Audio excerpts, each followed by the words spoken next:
Yo, yo, yo. Welcome back into another edition of Jake's Takes. I am your host, Jake Masucci, and today we got another edition of the show. Today it is the draft show. So we're going to go through the playoffs over. So we're going to go through my thoughts, my new thoughts on the NFL prospects. I'm just going down a list that I made, talking about each guy that I like, some of the things I like, where they'll end up, how high I am on them. I talked about more of the guys I'm high on instead of the guys that I'm not. There's a couple on the list that I was a little negative on, but that's okay. That's how it goes. There's positives and negatives. So, without further ado, I'm going to cue the music.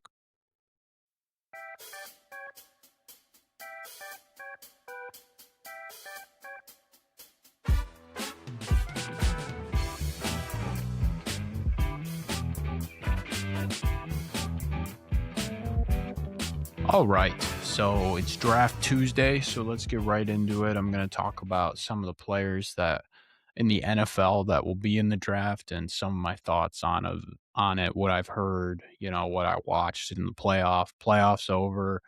It's been about a month since the last one, so let's just get right into it. Okay. So I'm going to talk Mendoza to start. Mendoza was super impressive in this playoff run. I mean, talk about a guy that was just ready for the moment. It was flat out awesome.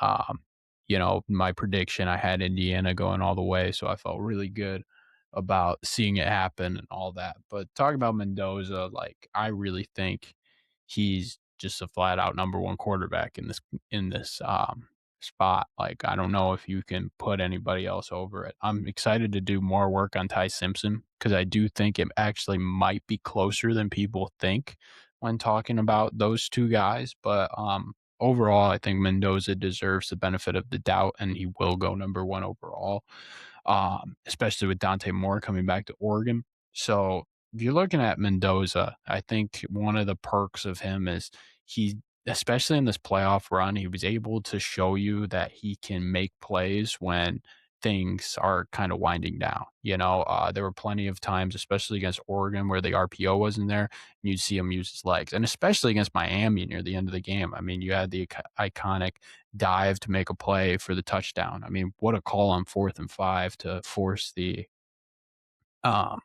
a QB draw and go right in and score the touchdown. And he showed his toughness in that game because Miami really hit him. They really got him off his stouts. But guess what? No turnovers. And that's absolutely huge when going against something like that. If you're able to have no turnovers, trust your defense. The defense was able to make plays throughout the game. And I mean, credit for them for getting that win. But if you're looking at Mendoza as a draft prospect, I mean, it's Mendoza and Ty Simpson as the main ones. But like he just had such a high level of play throughout the season. And the thing that I'm a little concerned about is that it was an RPO kind of based offense. So if you don't have a run game, like how talented can Mendoza be? And Indiana's offense kind of struggled against Miami, and Mendoza was able to make plays down the field and able to create plays, off the throw. The one thing that kind of makes me feel a little bit better about Mendoza is the fact that he prepares so much. I mean, they talked about him using virtual reality to get ready for different pressures, different things like that. And I think that's a huge plus because he's definitely going to be ready for anything a defense can throw. And that actually makes me think, okay, he's going to be a solid quarterback in the NFL. And having that opinion of somebody that is a first round guy and all that, I think that's huge. It's flat out huge. I mean, I'd put him right there with Cam Ward if you're comparing classes where, okay, Cam Ward had all the tools and stuff to make it happen. What I was worried about more was the mentals. Like Mendoza has the mentals. I'm kind of worried about some of the tools, though. Like he's able to make some of those on the run throws. He's able to run a little bit, but like I'm just a little worried about there's sometimes where you can speed him up. There's, like with pressure, he had no chance against Bain or Messidor throughout the game. Like that was really rough for him. So figuring that out for him is going to be a key. There's a lot where he can improve on. And the thing about him is like I feel like he's going to be willing to improve. So Like, the more and more work I do on Mendoza, the more I like him than I thought I would. I don't think there's any world where he's gonna turn into a star, but overall, I feel a lot better about Mendoza, and, I think he's definitely moving up for me. Okay, let's move to running backs a little bit. I want to center on Ty Simpson in a later episode, so I'll focus on him later. But let's go running back. So Jeremiah Love is the guy when you're talking about running backs. I mean, he was unbelievable at Notre Dame. If Notre Dame was a playoff team, he definitely would have gotten some Heisman buzz because he's just that flat out guy. It's awesome. Um, his run style is just he's so explosive, man, like so explosive, and he's always making the right plays. His pass blocking not even that bad. But he's going to be a high impact player right away. Um, I think he's clear running back one. He's a first round graded guy, and if you're in any fantasy league, you need him. Like I'm in what is it, a keepers league, and it's pretty much like a dynasty league where you're keeping everybody. And I'm like, gosh, I got to draft Jeremiah Love next year. I got to get him. I need some running back help. So I think he's going to be a flat out stud when he walks into the league and be flat out dangerous. The other running back I wanted to touch on a little bit that could be under the radar is Justice Haynes from Michigan. He was flat out insane. He was great. His running style was pretty impressive, and the way he runs, it's more like power running. He uses burst, he uses his patience, it's long runs, it's tough. And like the Michigan O line was pretty good. It wasn't the greatest thing in the world. It's not like the Michigan line of past. So that kind of made me think, okay, like it gave me a little bit where I was like, okay, he was pretty good. And then near the end of the year, he got injured, and Michigan's offense when he got injured kind of fell apart. Being a Michigan fan, it was tough to be able to get the run going, which was huge to help Bryce Underwood because he needed all the help he could get you know um kind of the evidence behind Justice Haynes is 122.4 rushing yards a game when he was active, which is crazy. And like if you're looking at, okay, what kind of defense did he step up against? When they played Oklahoma, he was 19 carries, 125 and a touchdown. He was the only reason Michigan was able to move the ball at all. Oklahoma would have blown him out if Justice Haynes wasn't there. So I think he's going to be good. He needs to grow in the passing game a little bit. And I think that's part of the reason where you might see him slip to like a second or third round type guy. But if he gets a chance, I think he'd be a guy that would really stand out and get you going like, okay, like he'll be legit. Denzel Boston, receiver out of Washington, is someone I'm curious on. A lot of people that I listen to are very high on him, and it's more because of his size. He's 6'4", 210, and he's really good at contested catch rate. He's at like 76.9%, which is just insane.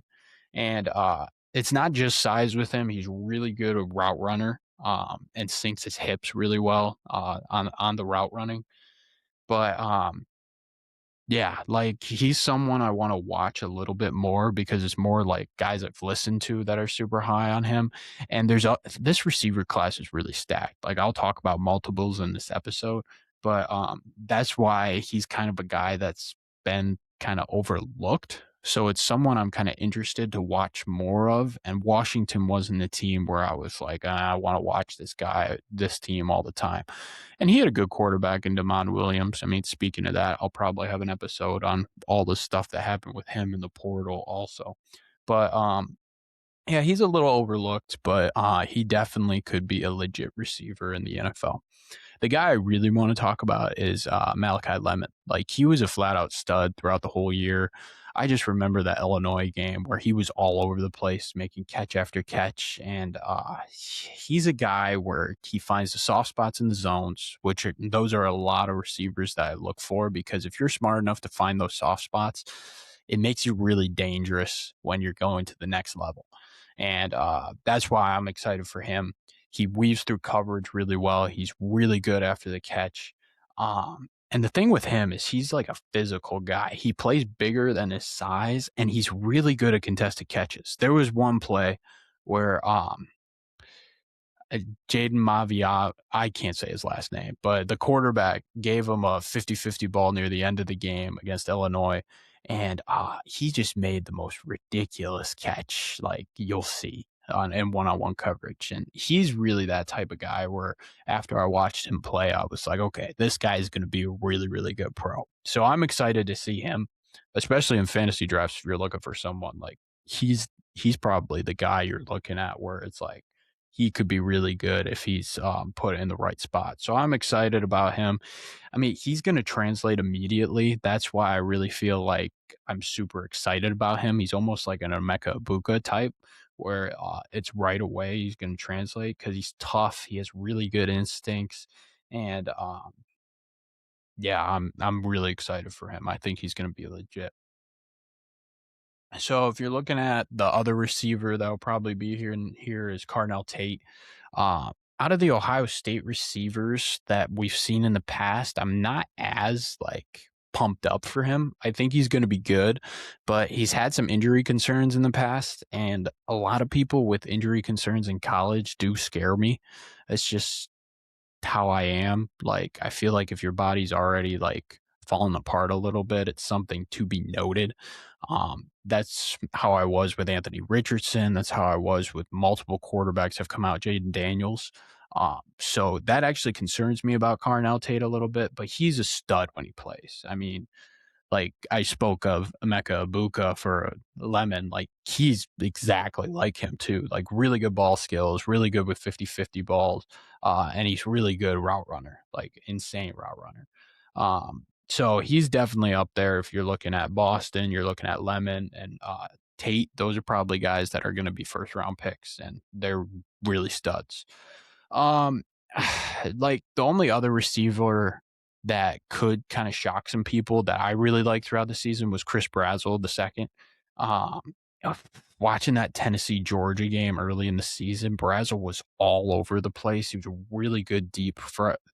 He's tall, long, and really fast, and he has just so many big plays. Like in that game, especially, Joey Aguilar was dicing the defense and throwing it deep to him, and he was making play after play. I think he was close to 200 yards receiving. It was just a ridiculous game. He's just got some rare traits that are interesting, and that game especially, he just had so many plays where it was like, man, like that is super impressive. So, like, he's going to be a late pick, but he'll probably be a guy that might stand out and be like, oh, he's like a Ted Ginn Jr. type where he's going in and making a play with the deep threat and stuff. So that would be an interesting guy to look out for. I think uh, to credit that, McShay is really good when talking about that stuff. And I listened to a lot of his stuff. And when he was talking about Brazzell, I was like, man, like that's exactly my thoughts when I was watching that Tennessee Georgia game. It was a really, really good game. Okay. Tight end, the only guy really to consider um, is Kenyon Sadiq. He's really interesting to me because he's a really good like ball catcher, really good catching tight end, not the greatest blocker in the world. Um, but he's really explosive after the catch. He did have 6 drops on the year, and there were some weird storylines with him. Like there was some storylines where he was upset he wasn't getting the ball that much, especially after their first loss against Indiana. Um, there's a lot of things where I'm not all the way in on him. He's got all the talent in the world, and he's really reminding me of scouts and how they thought of Kyle Pitts. And Kyle Pitts is starting to figure it out. He's starting to get a lot better. But I don't know if that tight end style where they struggle blocking and they kind of have a receiver body works. So I'm very low on Kenyon Sadiq. I'm one of those types where I'm just not convinced that it'll work. But if you're drafting for tight end, he's like kind of your only guy. So he'll be a first round guy. He'll be up there, maybe a high second round guy, and you probably should draft him. Do I think he's going to succeed? Not really, but that's just me watching and me seeing how Kyle Pitts turned out and being like, yeah, maybe I wouldn't make the same mistake twice. But that's me. Okay. Let's keep going. I want to switch to offensive tackles. There's some good ones. There are some good ones. Spencer Fano is the main one from Utah. He just moves differently, man. Like he's just all over the place. He's your perfect tackle that you want. I think McShay's show does a really good job at evaluating O linemen. His co-host Mensch does a great job with that. And for him, it's like it's the athletic movement and then the really good tackle traits. And if you're an NFL team and you're looking for tackles, you're looking for a guy that you could plug and play right now and be an elite tackle. And that's what Spencer Fano is. Like he's a flat out stud. I think he's going to be clearly a top 10 pick. He's really, really good. And then Caden Proctor is a guy that I have like just always believed in, and it's more just the tools that he has. He's 6'6", 360, and just has athleticism. He can move, like there were plenty of plays where he kept getting better and better throughout the season. Like Alabama really struggled to figure out a run game, but his pass protection for Ty Simpson was really good throughout the year. So he's another guy I'm really excited about. Um, I'm hoping he grows. The things that are good about him is that every year it felt like he got a little bit better, which that's kind of what you want. And I like a guy that stays at the same school. I just do. I'm kind of old school like that. And that's why I'm a believer in Caden Proctor, and I wouldn't mind like if you're drafting in the 20s and he's there, like why not draft him? And you need a tackle, you know. And then Francis Mauigoa, the tackle at Miami, he's a stud, dude. He is just flat out ridiculous. He's easily the best interior O lineman in this class. A really good guard. You could start him right away at guard, and yeah, I mean he's just a lock starter. Like he showed it in that game against Indiana. Like Indiana's defensive front was really tough, and they were able to stop the run at times. But like, if you look at Mark Fletcher's long run, like Mauigoa just destroyed his guy on that play, and he had some great blocks throughout the game. Miami had a huge line, which I think is actually beneficial to him, but I think he's going to be a stud guard when he walks into the league. He'll be really, really good. Okay, let's move to the defense a little bit. Okay, so Jacob Rodriguez at linebacker, Texas Tech. He was part of the reason I love Texas Tech so much. Like he was just uh Lubbock as a guy, like he had that town on his back, and it's because like he just did all the little stuff. Not only is he getting all the tackles possible, but he led the nation in forced fumbles with 7. He had 4 interceptions. He was just constant impact player. He had great instincts and a great motor. And those are things that you want. Like he had that kind of winning mentality. He almost reminded me of like Fred Warner out there, just being all over the place. And I think he's a clear like guy like you need, you know. So I'm excited for him. I think he's going to be a really like a stud, an absolute stud. Okay. The other defensive guy, edge, Akeem Mesidor, he was awesome in that title game. Like just him and Bain throughout the whole game. The thing that I'm impressed with those two, and I think they're both going to be flat out studs. Mesidor, I'm going to talk about. I talked about Bain a lot on the last podcast, but the thing I'm so impressed with Mesidor and Bain is the fact that they play every down. They don't sit. Like Georgia's D linemen in the past, they sat. These guys, they did not. And it was just flat out insane. And they kept the same amount of toughness. They kept the same amount of pressure throughout the whole game. Indiana's run game was struggling. Indiana's pass game was struggling. And like, credit to Indiana, they figured out how to win. I thought if that game lasted any longer, they weren't going to win. And that's a credit to those edges and how tough they made it on Indiana. If Indiana doesn't block a punt, they might not win. So I mean, and it's more with Messidor, it's like just the violence, the hand power, like it's just crazy. It just makes him so hard to block. He's effective against the run as well. You know, yeah, it's crazy. It's it's hard to describe because it's kind of like There's so much speed to it that is just different than anything you've really seen, which is why Ruben Bain and Messidor are so interesting. If Messidor fell to the Lions, I would flat out love it. Like, he's a stud. Kendrick Folk, another edge that like, I'm curious about. He's got a low sack rate, but there's a lot of length here, power and pressure. He's a guy like I've been watching a little, and like, he's really young, so he's got a lot of potential. I don't think I would love it if the Lions drafted him 17th. I don't, because he's super young, and like, if you're the Lions, you want to win right now. And I'm just thinking Lions because I'm a Detroit guy. I know what we need right now, and we actually are looking edge. Like, I would want Messidor because you saw what he did right away, and I feel like, okay, that would translate, it'd be perfect. Folk, like, he could turn into that, but Messidor is that now. So, like, if Messidor somehow falls at 17, you got to get Messidor, right? But you also got David Bailey in this class who's done some similar stuff to Messidor. He had an unbelievable game in that Oregon game. Um, like, you got multiple edges here. I don't think this is a class where you're like, oh, I want the potential guy. I feel like this is a class where you're like, okay, I want the guy that's really good right now. If you're the Lions, if you're a young team, it makes sense to go young. But that's my take there. I think Folk could, like, he might turn into a stud, but the fact that there's so many edges that are ready now, I think you go with the edges that are ready now. Okay, inside D line, Amari Washington's kind of the main name, the Oregon D tackle. He 6'3", 330.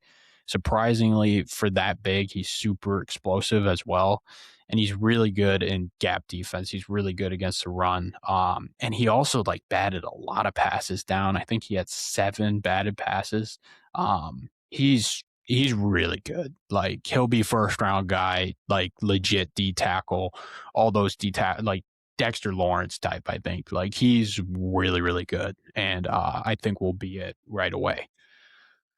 Okay, let's see. Okay.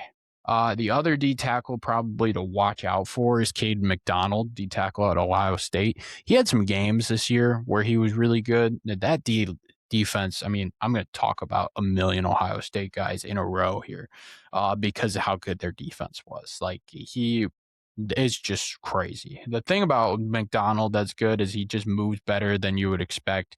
And he rose throughout the year. Like, near the end of the year, I was hearing McDonald's name a lot, and I was like, okay, like, this is a guy to watch out for. And he was legit throughout the year. So, I mean, you might see him second round, you might see him third round, you might even see him late first.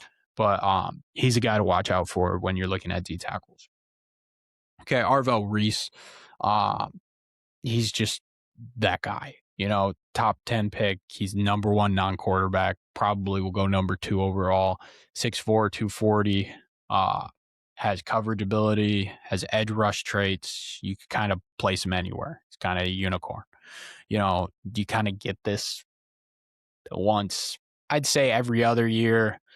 You could average it out to like every year and a half, probably, that you get this. Because, I mean, we had Abdul Carter, Penn State. Like, it's one of these guys. Micah Parsons, like, it is one of these guys. So he's legit. He'll be awesome in the league right when he walks in.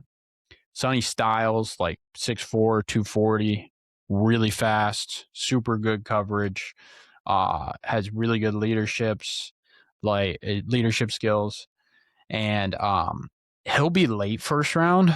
I like He's legit too. The linebacking core at Ohio State was just insane. Like, the fact that this defense didn't make it further than they did is crazy. It's ridiculous. I don't understand it at all, but it is what it is, right? It is what it is. So Sonny Styles, stud, just a stud.